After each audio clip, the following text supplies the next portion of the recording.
y avait David Guetta qui faisait une soirée ce soir-là et on était montés sur les podiums. Et qu'est-ce qui est tombé du podium en plein milieu de la soirée? Ben voilà. Nail art, on faisait 10 doigts, 10 motifs différents. Voilà. Il faut savoir qu'avant d'avoir un salon, j'ai pris quelques clientes pendant quelques mois dans des Starbucks. C'était rigolo parce qu'on se retrouvait, on prenait un café et je leur faisais les ongles en même temps.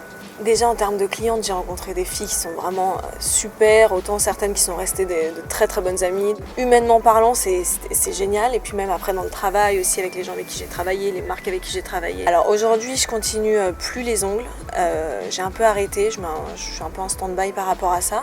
J'avais envie de faire un peu autre chose. Je pense que ça reste ma passion, mais j'avais envie d'aller voir un peu ailleurs. Et pour l'instant, c'est un peu de côté. Voilà. Sans hésiter, la Air Force One. Air Force One blanche, c'est mes favorites de chez Favorite, pour sûr.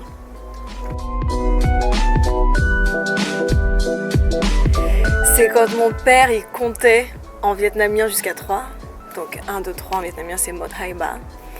Et on l'a entendu mais des millions de milliards de fois avec ma soeur. C'était un peu la menace, genre si vous n'êtes pas là à 3, attention ce qui va se passer. Donc on l'a entendu mais je ne saurais combien de fois. J'ai eu les deux cultures, autant par ma mère la culture française que par mon père la culture vietnamienne. Après je pense que j'ai été beaucoup élevée entre guillemets à la vietnamienne parce que mon père avait comment dire, une plus grosse famille, donc on était bien plus souvent en famille du côté de mon père, etc. Mais ça fait partie de moi, quoi. C'est devenu moi. Et je pourrais pas dire que je suis plus attachée à telle ou telle culture, c'est vraiment les deux qui font ce que je suis aujourd'hui, quoi. C'est Alice au Pays des Merveilles et sinon série préférée je dirais ouais, c'est Sailor Moon ou les Moumines, un truc comme ça, ce que je regardais quand j'étais jeune.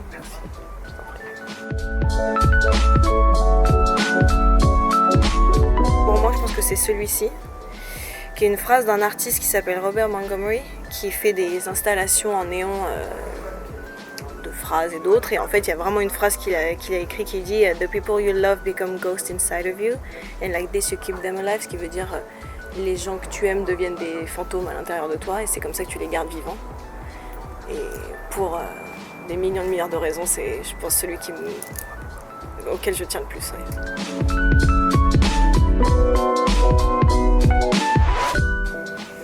C'est le moment où je peux me la péter et dire que de toute façon je suis bilingue donc je ne chante pas en yaourt. Non, je sais pas du tout. Bon, j'ai été bercée par la soul, le blues, le rock, surtout la musique anglo-saxonne, ou en tout cas anglophone, par mon père déjà, même par ma sœur, par mes cousins, etc. Donc je sais pas.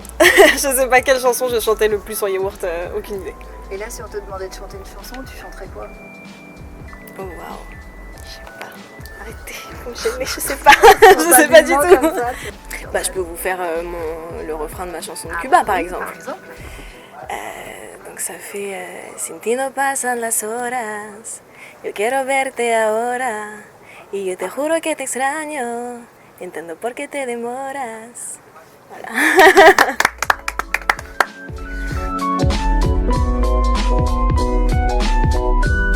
La plupart des gros voyages que je fais, ça me marque. Le voyage avec ma famille, ça, c'était vraiment un des voyages les plus marquants de ma vie. C'était la première fois que mon père retournait au Laos et au Vietnam depuis qu'il est parti. Donc c'était très émouvant. C'est un beau souvenir que je garde. Et la première fois où je suis allée aux États-Unis aussi. La première fois où je suis allée à Los Angeles, en 2003. Ça, c'était vraiment le voyage de ma life. Ça a vraiment marqué ma vie. Ouais.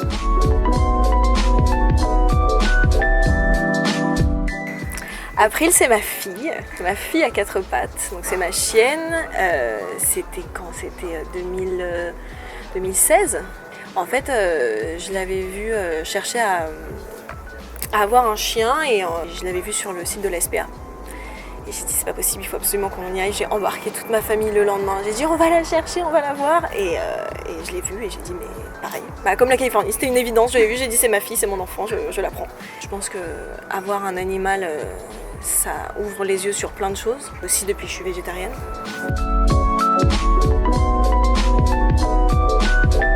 Moi j'ai été élevée élevé dans la viande, hein. Dans les familles asiatiques c'est un peu ça, on mange beaucoup de viande, enfin même française à vrai dire, hein, mais c'est quand même très présent. Après je sais pas, c'est arrivé comme ça du jour au lendemain. C'est parti en fait d'un pari avec ma cousine, on était en vacances, on a dit ok à partir d'aujourd'hui on mange plus de viande. Ouais, ça a pris peut-être 2 mois, quelque chose comme ça. J'ai d'abord arrêté viande, après ça a mis plus de temps pour le poisson, mais c'était en 2016. Et ça correspond à peu près au temps où j'ai eu appris, où forcément quand on a un animal, les choses elles deviennent différentes quoi. Après il a tout autant le droit de vivre que moi, qu'un cochon, qu'une vache, que machin. Et après quand on commence à gratter un peu plus et qu'on voit non seulement ce que ça nous fait à nous, ce que ça fait à la planète entière, ce que ça fait pour tout ce genre de trucs, et surtout pour les animaux, je me dis bon, c'est plus un truc qui ça me correspond plus. Donc voilà. Après, j'ai pas forcément honte de trucs, ça m'est un peu égal, mais si je dois en choisir une, je pense que c'était... on était partis au Cap d'Agde avec mes potes et il y avait David Guetta qui faisait une soirée ce soir-là et on était montés sur les podiums. Et qu'est-ce qui est tombé du podium en plein milieu de la soirée? Bah voilà. Je pense que ça devait être une de mes plus grosses hontes, mais en soi, bon.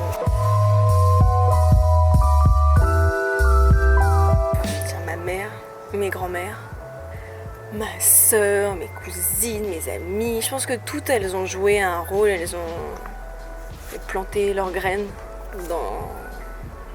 dans moi qui a fait qu'aujourd'hui je suis qui je suis. Elles m'ont toutes inspirée de près, de loin, elles ont toutes joué un rôle. Déjà, première chose, je t'interdis de dire que tu te trouves laide, 24 heures sur 24, 7 jours sur 7, ça n'existe pas, laide. Déjà, laide selon qui?